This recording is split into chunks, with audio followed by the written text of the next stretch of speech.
L'heure est maintenant arrivée à ce que je vous suggère une conclusion qui, bien sûr, ne s'impose à personne. Hein.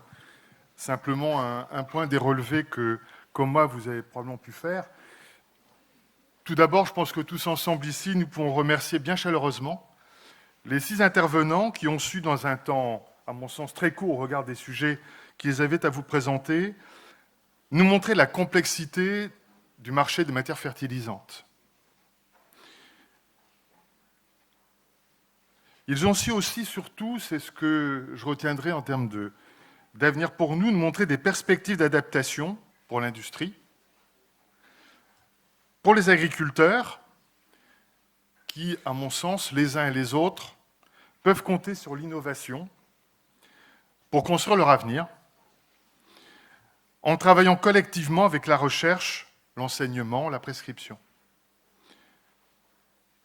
J'ai relevé ce matin, moi, que l'innovation était extrêmement riche, en y relevant 4 points, il y en a probablement d'autres. Celui qui consiste à améliorer les process industriels. On a parlé de l'azote. Je sais, Antoine, qu'on aurait pu évoquer les process relevant d'autres éléments fertilisants. On a parlé du minéral, mais il y en a aussi dans d'autres métiers, les organiques, les biostimulants, avec leurs process propres. Deuxième type d'innovation, les pratiques agronomiques. On a vu que là encore, il y a des champs d'investigation nombreux à travailler. Les matériels d'épandage. Si on regardait l'évolution que ce type de matériel a pu produire depuis 10-15 ans et toutes les perspectives qui sont encore devant nous, c'est tout à fait prodigieux à mon sens d'optimisation. Il y a un sujet probablement qu'on n'a pas beaucoup abordé ce matin, voire pas du tout, c'est l'amélioration aujourd'hui que l'industrie a pu apporter à l'efficience des produits dont disposent aujourd'hui les agriculteurs. Qu'est-ce qu'il en est des produits aujourd'hui mis en place? On peut parler du marché français pour se restreindre à ce qui motive peut-être notre réunion aujourd'hui, mais quel en a été en termes d'évolution, en termes de perspective, toutes ces réflexions sur l'amélioration de l'efficience des produits. Des produits qui aujourd'hui existent, ont-ils la même efficience que ceux qui existaient il y a 10 ou 15 ans ou 20 ans? Et qu'est-ce qu'il en est de toutes les recherches aujourd'hui conduites en France pour en améliorer aussi l'efficience? Enfin, je souhaitais simplement rappeler, je crois que c'est ressorti dans quelques questions ce matin, rappeler que toutes les questions environnementales qui nous mobilisent tous dans tous nos métiers ne doivent pas mettre de côté l'importance au moins de 3 sujets que j'aimerais ici évoquer avec vous. Tout d'abord, l'importance du volume et de la qualité de la production de la ferme France, si cette ferme France doit atteindre ses objectifs d'autonomie ou de sécurité alimentaire. Je crois qu'il y a des questions qui ont évoqué ce sujet-là. Je m'interroge, moi, sur cette pratique, disant, ben oui, la fertilisation doit se raisonner, on comprend tout ça très bien, mais ce qui m'interpelle aussi, c'est de se dire, est-ce qu'on intègre suffisamment les besoins de 2023, ceux de 2050? Moi, quand je suis né, dans le monde, il y avait 2,5 milliards d'habitants. Aujourd'hui, on est plus près de 7, voire 8. En 2050, on parle de bien davantage. Et en 2100, combien? Est-ce qu'on a pris en compte tous ces besoins à venir dans toutes nos réflexions, encore une fois, sur tout ce qui relève du lien entre ces besoins pour la population et bien la nourrir, et puis les besoins de fertilisation que tout ça va générer? Je crois qu'il y a encore beaucoup d'investigations dans ce domaine-là à établir. Deuxième sujet, et vous pouvez imaginer qu'avec la représentation de l'UNIFA que je propose ce matin, il nous paraît aussi essentiel de préserver sur notre territoire national des usines de proximité, des usines qui soient capables de répondre aux attentes des utilisateurs, y compris en termes de disponibilité de produits au bon moment. On voit qu'on l'a peu évoqué ce matin, mais que les agriculteurs, parfois, n'ont pas d'autre choix que de commander des produits tard, au regard des dates d'emploi. Est-il possible de répondre à ce type d'exigence correctement quand on n'a pas une industrie de proximité. Et puis cette industrie également qui se doit, à mon sens aussi, de sécuriser les besoins que les agriculteurs exprimeront de plus en plus.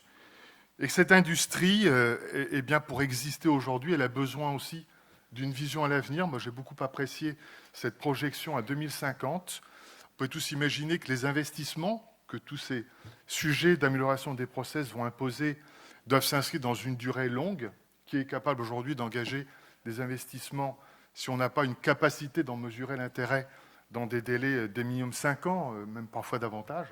Donc s'inscrire dans la longueur, sécuriser l'industrie, c'est aussi encourager l'investissement pour bien préserver une sécurité d'approvisionnement de notre agriculture, à mon sens. Et enfin, c'est ressorti, je le crois, dans quelques interventions ce matin, au travers de quelques questions, et j'aimerais, Lionel, pourquoi le projeter pour une prochaine réunion entre nous, c'est de mesurer en quoi une fertilisation peut-elle être efficace. Bon, c'est vrai qu'on a pris quelques éléments, on a pris ce matin l'azote, je sais qu'on va bien sûr, tout au long de ce séminaire, en tout cas de notre congrès, travailler sur d'autres éléments, cet après-midi le phosphore par exemple, mais au niveau de l'UNIFA, on apprécie de raisonner de plus en plus maintenant en termes de fertilisation associée, considérant qu'une fertilisation qui fonctionnera bien à l'avenir pour l'agriculture, elle doit travailler certes l'azote, le phosphore, la potasse. N'oublions pas bien entendu les éléments comme la magnésie, le soufre, la diversité des oligo-éléments aussi dans certaines cultures ont besoin en termes de croissance, de qualité. Il y a besoin certainement de regarder la fertilisation par les engrais minéraux organiques.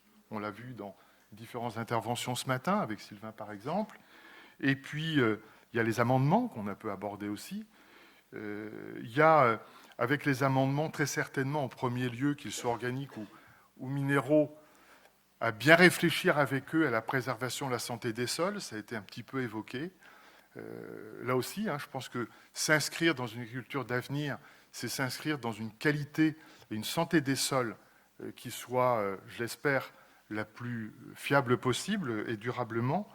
Et puis, il y a un sujet qui, à mon sens, est à la fois récent, même si on en parle depuis plus de 30 ans, c'est celui de la biostimulation. Cette biostimulation qui peut également concourir probablement à ce que les productions, que la qualité, les volumes de production puissent également apporter satisfaction aux agriculteurs en intégrant cette pratique aujourd'hui et demain dans la fertilisation de nos exploitations agricoles.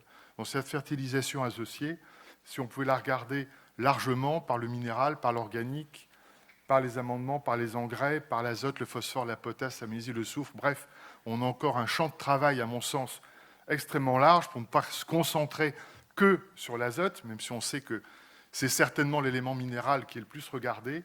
Mais dans la durée, je ne suis pas certain que ce soit un choix pertinent que de se mettre uniquement ce sujet en première ligne.